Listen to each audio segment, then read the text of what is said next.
Hello friends, welcome to the channel. Friends last video में हम लोग ने सर्कुलर फ्लो ऑफ इनकम पढ़ा था। उसके कुछ टॉपिक्स पढ़े थे, जैसे सर्कुलर फ्लो ऑफ इनकम क्या है, उसके टाइप्स, उसके सिग्निफिकेंस, साथ में टू सेक्टर इकॉनमी की सिर्फ बात की थी। ये इस वीडियो का सेकंड पार्ट है। अगर अभी तक आप लोग ने फर्स्ट पार्ट नहीं देखा है तो ऊपर आई बटन पे क्लिक करके प्लीज़ देखिए उसे। इस वीडियो में हम लोग आगे circular flow of income in 3 sector and 4 sector economy की बात करेंगे, साथ में लीकेजेस और इंजेक्शंस के बारे में पढ़ेंगे और स्टॉक्स एंड फ्लोस के बारे में पढ़ेंगे। फर्स्ट है circular flow of income in 3 sector economy.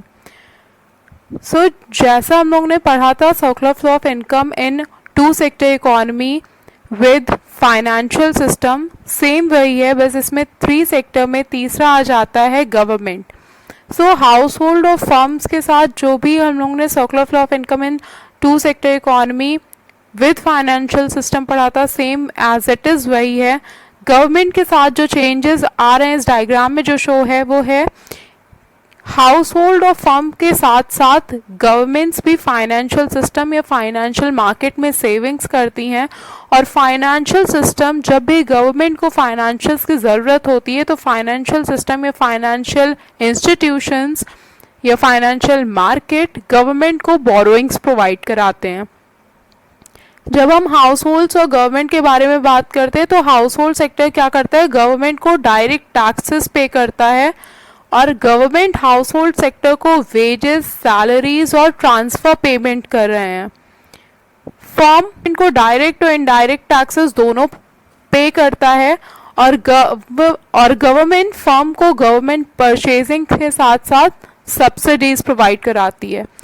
तो ये सिर्फ इतना सा ही चेंजेस है 3 सेक्टर इकॉनमी में, बाकी सेम एज इट इज़ है कि हाउस होल्ड सेक्टर फर्म को फैक्टर ऑफ प्रोडक्शन प्रोवाइड करा रहा है या फैक्टर सर्विसेज प्रोवाइड करा रहा है, जिसके बिहाफ पे फर्म हाउस होल्ड सेक्टर को फैक्टर पेमेंट करते हैं।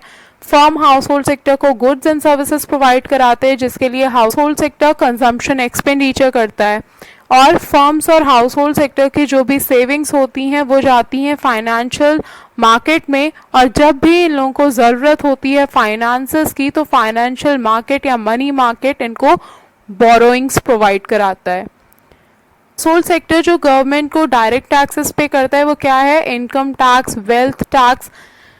जो फर्म की तरफ से इनडायरेक्ट टैक्सेस पे किए जा रहे हैं वो है जैसे जीएसटी या वैट, जो फर्म जिसका बर्डन पूरी तरीके से फर्म पे नहीं है बल्कि उनके जो कंज्यूमर्स हैं या कस्टमर्स हैं उनके ऊपर आ रहा है, जो जिसका बर्डन अलग अलग लोगों पे डिवाइड हो रहा है, उन्हें बोलते हैं हम इनडायरेक्ट टैक्सेस। तो फर्म्स गवर्नमेंट को अपने डायरेक्ट टैक्सेस भी देती है, पे करती है, और साथ में इनडायरेक्ट टैक्सेस भी पे करती है। तो इस तरीके से क्या है, जो मनी फ्लो है इकॉनमी में वो तीनों सेक्टर के बीच में सर्कुलेट हो रहा है, और ये एक सर्कुलर फ्लो है, ना तो इसकी कोई बिगनिंग है ना ही इसका कोई एंड है।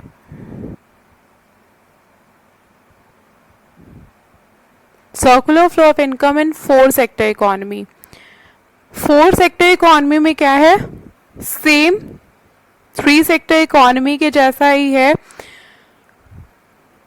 हाउस होल्ड सेक्टर से गवर्नमेंट को डायरेक्ट टैक्सेस पे किए जा रहे हैं, गवर्नमेंट हाउस होल्ड सेक्टर्स को वेजेस, सैलरीज और ट्रांसफर पेमेंट कर रहे हैं। फर्म्स गवर्नमेंट को डायरेक्ट टैक्सेस साथ में इनडायरेक्ट टैक्सेस पे कर रहे हैं, और गवर्नमेंट फर्म्स को गवर्नमेंट परचेजेस के साथ साथ सब्सिडीज प्रोवाइड करा रही है। हाउस होल्ड सेक्टर फर्म्स को फैक्टर सर्विसेज प्रोवाइड करा रहे हैं, जिसके लिए फर्म्स हाउस होल्ड सेक्टर को फैक्टर पेमेंट कर रही है, और house hold sector, firm, government, ये तीनों अपनी सेविंग्स कर रहे हैं फाइनेंशियल इंस्टीट्यूशंस में, फाइनेंशियल मार्केट में, और ज़रूरत पड़ने पे उनसे बोरोइंग्स ले रहे हैं।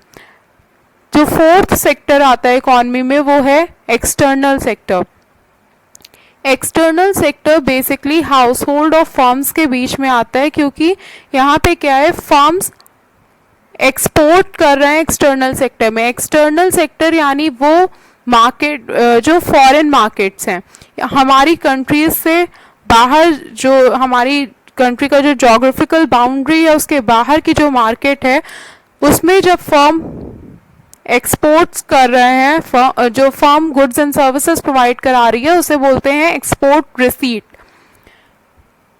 और उस एक्सपोर्ट रिसीट यानी जो फर्म एक्सटर्नल सेक्टर को फॉरेन मार्केट में जो गुड्स एंड सर्विसेज प्रोवाइड करा रही है उसके बिहाफ पे जो फॉरेन मार्केट फर्म को पेमेंट कर रहे हैं उन्हें बोलते हैं इंपोर्ट पेमेंट।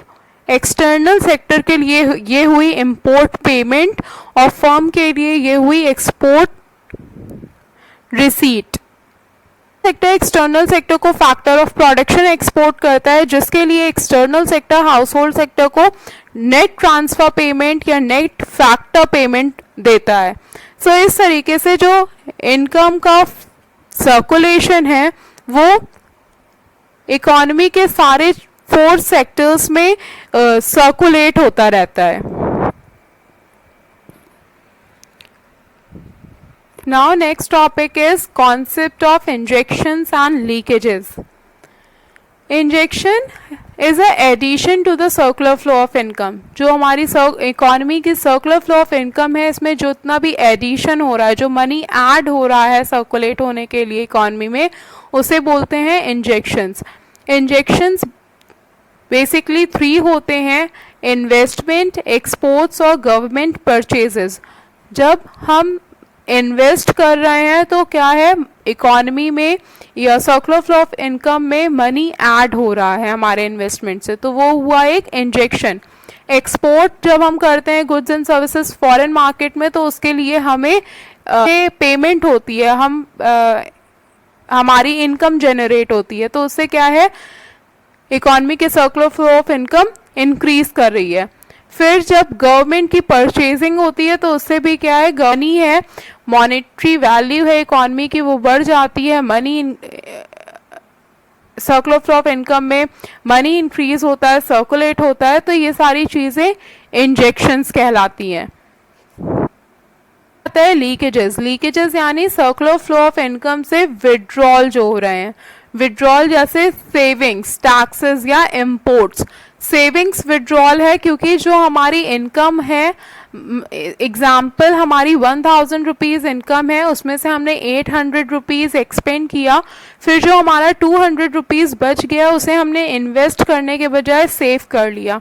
तो जब हम सेव करते हैं तो वो पैसा इकोनॉमी में सर्कुलेट नहीं हो रहा है, तो वो क्या हुआ, इकोनॉमी से विड्रॉल हो गया। पैसा है लेकिन वो इकोनॉमी में सर्कुलेट नहीं हो रहा है, इसे बोलते हैं लीकेजेस।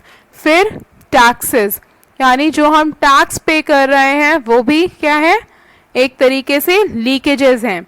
फिर आता है इम्पोर्ट्स। इम्पोर्ट्स यानी जब हम फॉरेन मार्केट से कोई गुड्स एंड सर्विसेज परचेज करते हैं तो उसके लिए जब हम पैसा दे रहे हैं तो हम जो उसके लिए जो पेमेंट कर रहे हैं वो फॉरेन मार्केट में जा रहा है, तो हमारी इकोनॉमी का जो सर्कुलर फ्लो ऑफ इनकम है वो रिड्यूस हो रही है, उससे पैसे विड्रॉ हो रहे हैं, तो दिस इज लीकेजेस।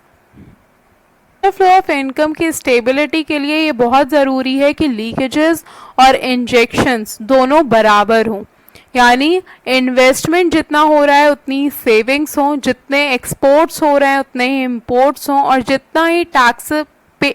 जितने ही टैक्सेस पे किए जा रहे हैं उतनी गवर्नमेंट की परचेजेस हो। तो जितना भी पैसा इकोनॉमी से विड्रॉ हो रहा है उतना ही पैसा ऐड होता रहे, इससे क्या होगा, जो इकोनॉमी का सर्कुलर फ्लो है वो स्टेबल रहेगा। Next topic is concept of stock and flow. Stock and flow ये दोनों एक इकोनॉमिक वेरिएबल्स हैं। The quantity of an economic variable which is measured at a particular point of time। ये एक economic variable की एक quantity है जो कि एक पॉइंट ऑफ टाइम पे मेजर की जाती है। जैसे वो वेरिएबल है, इसको हम एक पीरियड ऑफ टाइम पे मेजर करते हैं, जैसे 1 साल में या 1 घंटे में, तो इस तरीके से एक पीरियड ऑफ टाइम रहता है। स्टॉक वेरिएबल को हम पर्टिकुलर पॉइंट ऑफ टाइम पे मेजर करते हैं, जबकि फ्लो वेरिएबल को एक हम पीरियड ऑफ टाइम में मेजर करते हैं। ड्यूरिंग स्टॉक वेरिएबल में कोई भी टाइम डायमेंशन नहीं होता है, जबकि फ्लो वेरिएबल में टाइम डायमेंशन होता है। टाइम डायमेंशन यानी पर ईयर, पर वीक, पर मंथ। सो ये सारे एक टाइम डायमेंशंस है कि इतने टाइम के अंदर ही इसे मेजर किया जाएगा। स्टॉक वेरिएबल का है वेल्थ, कैपिटल, इन्वेस्टमेंट, इन सब चीज़ों को हम एक पर्टिकुलर पॉइंट ऑफ टाइम पे मेजर करते हैं। वेल्थ को ये नहीं कह सकते हैं कि एक साल में हमारी वेल्थ कितनी थी या एक साल में हमारा कैपिटल कितनी थी, इन एक साल में हमारी इन्वेस्टमेंट कितनी थी। इस तरीके से ये मेजर नहीं होते, ये मेजर होते हैं हमने अभी हमारी वेल्थ कितनी है, अभी हमने कितना इन्वेस्ट किया, ये एक पॉइंट ऑफ टाइम के बारे में बताता है। So these are stock variables. Variable क्या है? Income, change in inventories, capital formation, इन सब को जब भी हम मेजर करते हैं तो इनको हम पीरियड ऑफ टाइम में मेजर करते हैं। जैसे जब हम इनकम को मेजर करते हैं तो हम ये बताते हैं कि पर मंथ इनकम कितनी है या पर ईयर इनकम कितनी है, तो ये एक पीरियड ऑफ टाइम में मेजर किया जाता है और इन्हें बोलते हैं फ्लो वेरिएबल। तो जो भी economic variables point of time में मेजर किए जाते हैं उन्हें बोलते हैं स्टॉक वेरिएबल, और जिन इकोनॉमिक वेरिएबल्स को हम पर्टिकुलर पीरियड ऑफ टाइम में मेजर करते हैं उन्हें बोलते हैं फ्लो वेरिएबल। फ्रेंड्स, अगर आपको ये वीडियो अच्छा लगा, समझ में आया topic, then please like, share, और अगर अभी तक आपने सब्सक्राइब नहीं किया है तो प्लीज़ सब्सक्राइब करिए और बेल आइकन को क्लिक करना मत भूलिएगा, जिससे आपको आगे की अपडेट्स मिलती रहे। Thank you.